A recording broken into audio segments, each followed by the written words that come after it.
welcome back to my channel Avanti Morocha. Today I'll show you how to personalize acrylic ornaments with Cricut. It is important to mention that Cricut doesn't cut acrylic. If you want to make your own cutouts in acrylic, you need a laser machine like a Glowforge. If you are not familiar with Glowforge, check my video about it. Now let's begin. For this project you will need adhesive permanent vinyl, transfer tape, acrylic blanks. You can get these on Amazon. I'll share the link in the info box below. Acrylic paints and ribbons. I put together these designs using System fonts. However, you can use Cricut or System fonts based on your preference. Here are the Cricut fonts. You can use any font with the green letter A if you have the membership to Cricut Access. Inside the Cricut fonts, you will also find some free fonts and some licensed fonts that have an additional cost. System fonts come with your computer or are part of your programs. Also, these are fonts that you bought or downloaded from the internet. Check out my video about it if you need to learn how to download fonts from the internet. And if you don't know how to use PUA encoded glyphs, watch my video about it. As I mentioned, for these designs I use System fonts.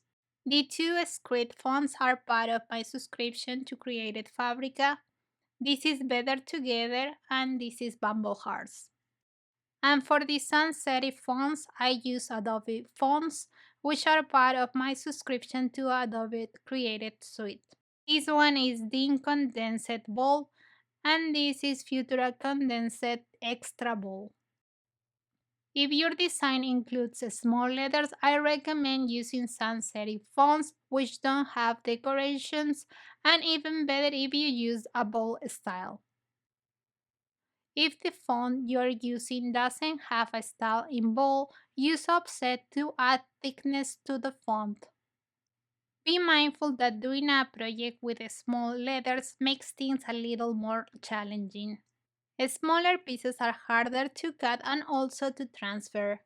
I recommend adding a few circles to your design if these have the letter I or periods. If you lose these pieces for some reason, you will have some to replace. Now click on Make It, on Matte, Continue.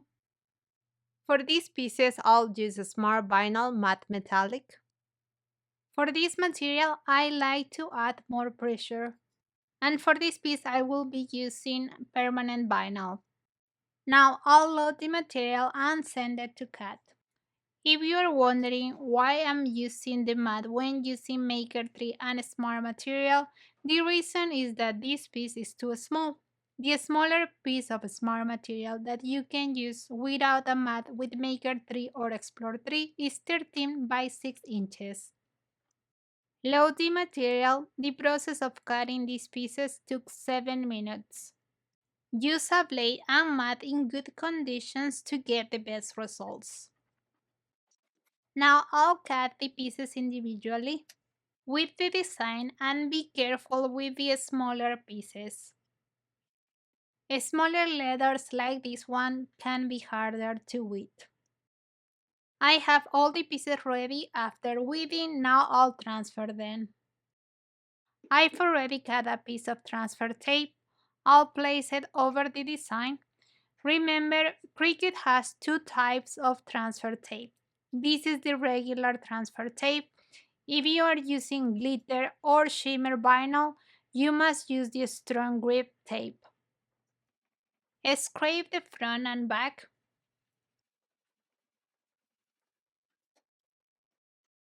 Remove the backing. As you can see, the transfer tape didn't pick the small letters. This is not a problem. I'll add them to the design where the big pieces are transferred. Center the design over the acrylic blank. Scrape the front.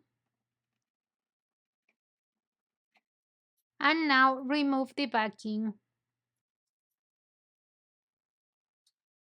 I'll use the same transfer tape to pick the 2022. Sometimes it may be easier to transfer the small letters as a separate piece.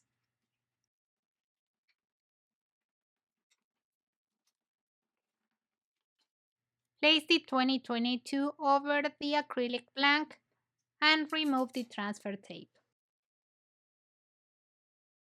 For this ornament, I'll be using two layers. First, I'll transfer the pulp, scrape the front, and remove the backing. Now, turn around the ornament and I'll place the name on this side. Scrape the front and remove the transfer tape. I'll paint the back of these ornaments with acrylic paint. I mix some green and black because I like darker green. The way you paint the ornaments is up to you. I use my hair dryer between layers to speed up the process. Check the other side to ensure you're covering the areas you want. For these ornaments, I apply 5 layers of paint. When I was transferring the design for Arthur's first Christmas, I lost one dot of the eye, but good thing I have some extra parts just in case. Here are the ornaments, and as a final touch, I'll add a ribbon. I know many of you will ask me about sealing these ornaments. I don't seal this type of ornaments. I recommend using a good quality vinyl, but if you want to do it, you could use resin, Mod Podge, or a clear spray sealer. Here is the result, and you can see they look fabulous. I hope you like this video and find it informative. If you have any questions, leave them in the comment section. If you are interested in a Cricut machine, I'll share the links where you can buy them in the info box below the video. If you are new to Cricut, I invite you to join the Cricut Crafting Corner group on Facebook. If you are new to my channel and you like what you see, hit the subscription button, tap the notification bell so you get informed every time I release a new video. Don't forget to visit my blog, follow me on my social media, like this video and share it with your loved ones. See you soon! Ciao ciao!